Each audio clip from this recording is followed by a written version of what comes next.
Ya mungkin butuh validasi ya, validasi bahwasanya ya aku paling pokoknya paling merana sebagai macam tadi. Tapi ya itulah dunianya Gen Z ya. Tinggal nanti kita bagaimana menyikapi informasi-informasi yang datang, khususnya mahasiswa ya. Tidak mungkin ada memang yang ingin menjatuhkan nama baik kampus kita sebagai macam tadi. Tinggal kita bagaimana bijak kita tuh kira-kira kita berada di posisi mana nih.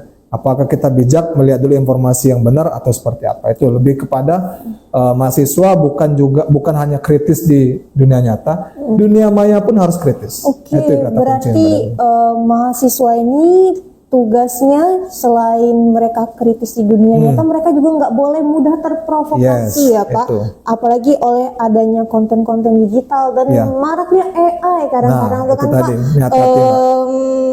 Foto-foto, kemudian video-video atau mungkin berita-berita yang belum jelas asalnya dari penggiringan opini. Iya, menggiring opini kayak gitu. Nah, selain daripada berita atau ya kabar burung atau berita hoax ini, Pak, kan Gen Z ini juga mengalami yang namanya kemudahan untuk berkomunikasi.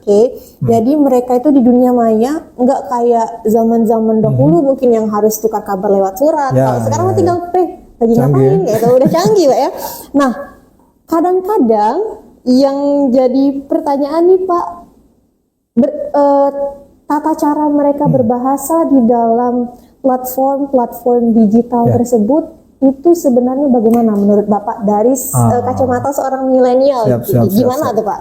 Baik, kalau berarti terkait ini ya, bahasa yang kita gunakan dalam berkomentar lah salah satunya, berkomentar atau membuat konten ya. Di sini memang apalagi nih teman-teman mahasiswa ya, memang status mahasiswa. Jadi kita tuh mampu bersikap dan mampu berkomentar yang baik karena di situ ada namanya undang-undang ITE itu. Itu menjadi senjata orang yang hate speech sebagai macam tadi. Jadi kita sebagai mahasiswa bijaklah kita untuk bertutur kata, walaupun sebenarnya kita emang orang yang sopan-sopan, tapi di dunia maya kita tuh sebenarnya nggak sopan. Dunia maya tuh itu menjadikan sebuah kepribadian yang berbeda nih. Makanya tuh biasanya dulu tuh mulutmu harimaumu, sekarang jempolmu harimau. Nah, tadi teman-teman tulis apa salah ketik saja itu bisa memancing emosi. Jadi kalau misalnya memang kita tuh bukan ahli di bidangnya, mending kita diam. Itu ya, diam tuh adalah emas di sana. Ya, bahkan kadang-kadang tuh kita mau menyampaikan kayak gini karena orang lain membaca komentar kita bernada beda, itu udah beda ya Pak ya pemahaman. Kadang-kadang kayak gini Mbak, kadang-kadang kapital. Nah, kita mengetik kapital oke lah tidak ada emot nih. Itu kapital terus ada tanda seru, itu kan konotasinya marah. Iya, marah. Apalagi misalnya ada mohon maaf ada berita duka, misalnya tiba-tiba teman-teman emotnya nangis. Bukan nangis sih, tapi ketawa. Iya, ketawa gitu. Itu kan emot nangis ya Pak ya. Iya, emot nangis sambil ketawa tuh. Wah, ini kenapa kok tidak ada rasa empatinya, temannya lagi meninggal. Salah ini aja. Karena salah ketik. Cuman sekarang kan kalau misalnya di chat atau di WA itu masih bisa ada fitur edit kan, masih oke lah. Kalau di sosmed tidak ada fitur edit itu. Jadi apapun yang teman-teman ketik itu langsung ke posting. Makanya di sini teman-teman pada saat ngetik dipikirkan dulu kira-kira apa sih konsekuensi yang akan terjadi tadi. Itulah kata kami tadi, dipikirkan apa yang akan kita ketik. Nah, kira-kira kita sudah siap belum sama konsekuensinya. Oke, benar. Jadi selain tidak mudah terprovokasi oleh hoax, kemudian di dalam berliterasi dunia digital itu juga harus menjaga tutur bahasa itu Pak ya, agar Gen Z ini tidak hanya pandai saja di dalam memainkan teknologi, namun juga bisa cerdas memanfaatkan dan bagaimana mereka itu menempatkan diri sendiri ketika menggunakan teknologi itu sendiri. Nah, bicara soal berbahasa nih Pak, by the way di Duta Baca UIN Raden Patah Palembang ini, Sobat Literasi, kita punya program kerja yang namanya Rakata atau Ruang Kata. Kami di Duta Baca UIN Raden Patah Palembang tahun 2025 bertujuan mengadakan program kerja ini untuk mengajak teman-teman mahasiswa khususnya itu dapat mengenal penggunaan diksi yang baik, terutama dalam membedakan kata baku dan tidak baku. Karena kan kita di dalam lingkungan akademik ini berbicara harus formal ya Pak ya, nggak bisa berbicara enaknya aja kayak gitu, karena kita tertuntut dengan label yang namanya mahasiswa, udah maha gitu kan Pak ya. Nah, kami berfokus dalam mengedukasi tentang common mistakes juga, selain dari pemilihan diksi atau kesalahan umum ya Pak ya, penggunaan kata baku serta memperkenalkan kosakata yang jarang diketahui. Nah, menurut pendapat Bapak sendiri, apakah pemahaman bahasa yang baik seperti yang kami jadikan tujuan dengan adanya program Rakata ini adalah fondasi yang penting di dalam literasi digital, begitu Pak? Oke, siap. Memang saya sepakat Mbak Devi sama agenda lanjutan dari Duta Baca ini.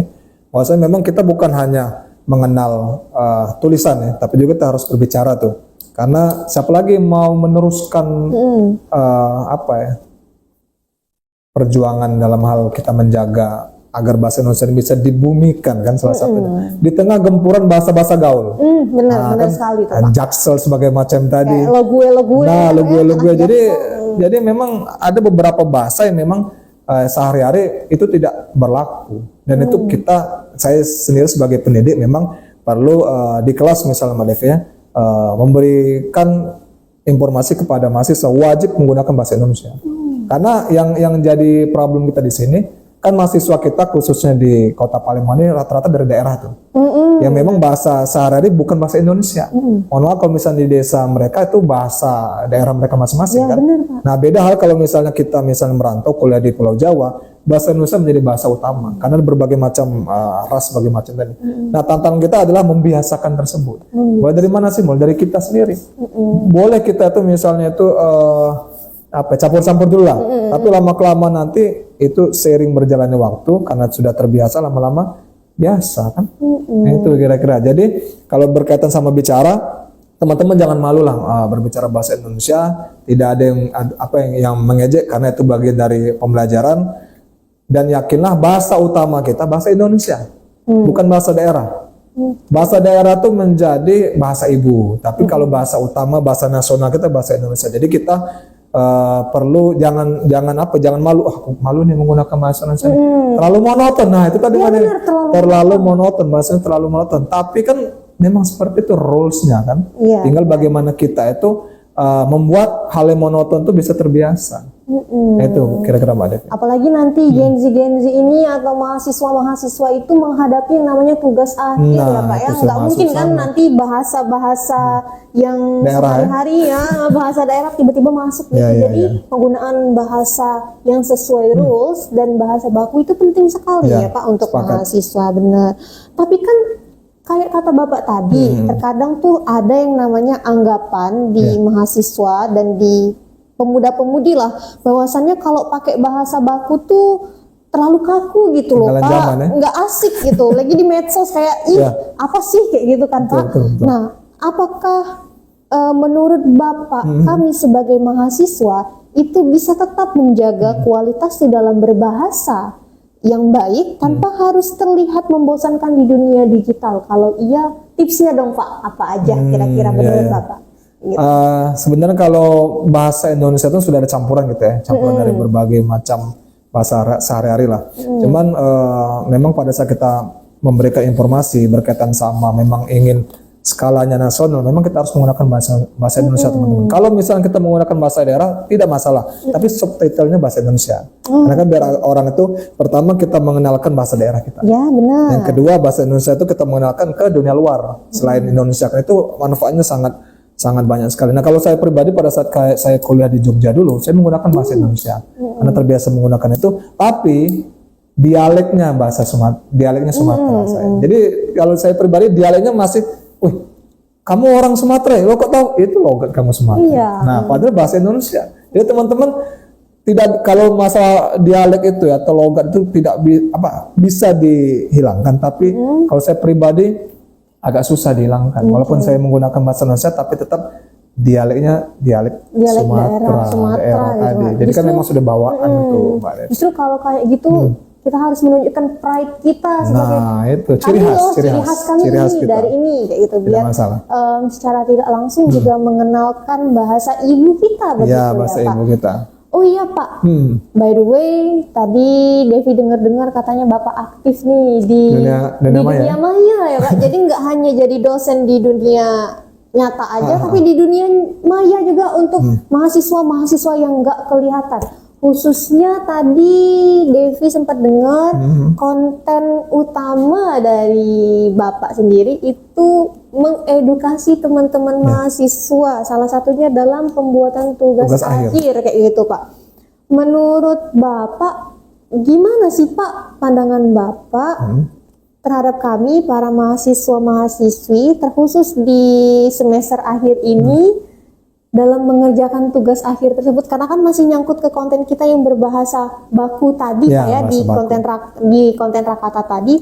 Apakah ada nih Pak common mistake atau kesalahan-kesalahan umum yang seringkali nggak disadari oleh kami para Gen Z, namun selalu Bapak notice selaku seorang dosen gitu Pak. Jadi kami tuh kayak nggak sadar, ini lagi salahnya ketemu yang mahasiswa B, ini lagi salahnya kayak gitu Pak. Iya, kesalahan itu terjadi karena kurangnya literasi sebenarnya, Mbak Devi.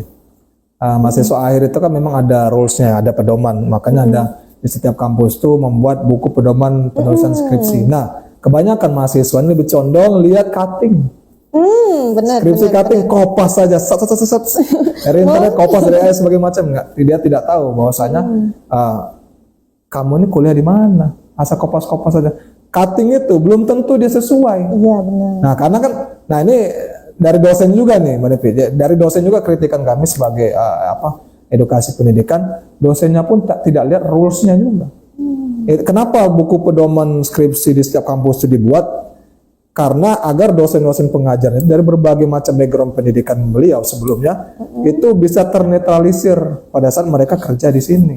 Makanya kami bilang kalau misalnya ada mahasiswa dunia maya kami, kalau kami pribadi kan akunnya kan boleh promosi? Boleh dong Pak. Nah kalau kami tak kenal maka tak sayang ya. Kalau akun kami pribadi tetap dia ada titelnya dosen konten desain teman-teman. Jadi memang fokus terkait penulisan skripsi. Yang sering dinotis ada tadi penulisan.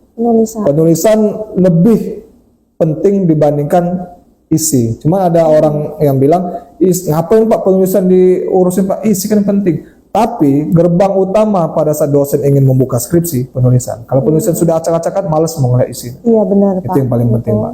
Banyak hal yang terjadi. Salah satunya tuh dalam hal penggunaan di bawahnya tuh pisah atau sambung. Oh iya. Posisi di bawah tuh pisah atau sambung. Banyak orang keliru. Di sebagai kata tempat atau itu. sebagai imbuhan gitu. Iya itu. Jadi banyak banget nih PR buat para Gen Z yang mau cerdas di dalam berliterasi digital. Dapat Devi simpulkan dari obrolan kita tadi, setidaknya ada 3 poin penting atau 3 poin utama yang menjadi inti atau ruh dari pembahasan kita pada hari ini. Yang pertama, di dalam berliterasi digital, teman-teman Gen Z dan untuk seluruhnya lah ya Pak ya yang menggunakan teknologi ini adalah jangan mudah terprovokasi dengan hoax atau dengan kabar burung yang belum tentu jelas sumbernya dari mana. Harus cross check terlebih dahulu, kemudian harus pastikan terlebih dahulu apakah berita tersebut benar atau enggak. Kemudian yang kedua, poin kedua yaitu teman-teman Gen Z itu nggak perlu malu dan nggak perlu merasa nggak gaul ketika menggunakan bahasa Indonesia yang baik dan benar, terutama di dalam ruang digital atau di dalam platform media sosial, karena bahasa Indonesia itu adalah alat pemersatu kita ya Pak ya, sebagai bangsa Indonesia yang terdiri dari banyak sekali suku, background yang beragam dan lain sebagainya. Kemudian yang ketiga, banyaknya common mistake dari teman-teman mahasiswa, khususnya di dalam penulisan tugas akhir. Teman-teman mahasiswa itu harus fokus dan harus terpaku pada rules ataupun dalam pedoman penulisan skripsi mereka sesuai dengan fakultas masing-masing, agar kemudian di ruang ujian nggak kena bantai gitu ya sama dosen pengujinya gitu. Jadi nggak cuma hanya isi tapi kepenulisan juga itu adalah hal yang penting sekali. Nah, sebelum kita tutup nih Pak, apa sih harapan terbesar Bapak untuk Gen Z dan untuk mahasiswa-mahasiswi UINRA dan FATA Palembang ini dan semuanya lah agar teknologi yang ada saat ini benar-benar menjadi alat untuk maju dan juga teman-teman mahasiswa bisa berliterasi digital dengan baik di tengah arus informasi. Oke, pesannya ya buat teman-teman. Oke, bagi teman-teman mahasiswa sekalian, boleh kita misalnya menggunakan sosial media, tapi harus digunakan secara bijak. Jangan gampang terpancing emosi sebagai macam tadi. Tidak boleh kita hate speech. Jagalah sikap kita karena pada dasarnya kita membawa nama baik institusi kita. Nah, kita jadilah kalau kita misalnya jadi konten kreator, jadilah konten kreator yang positif. Benar. Itu kira-kira. Kalau misalnya kita memang tidak ada yang ingin kita sampaikan, lebih baik kita menjadi penonton saja. Itu malah lebih sebijak-bijak dalam hal bersikap tuh. Nah itu kira-kira. Oke, wow, sangat inspiratif sekali ya Pak obrolan kita pada hari ini. Nah,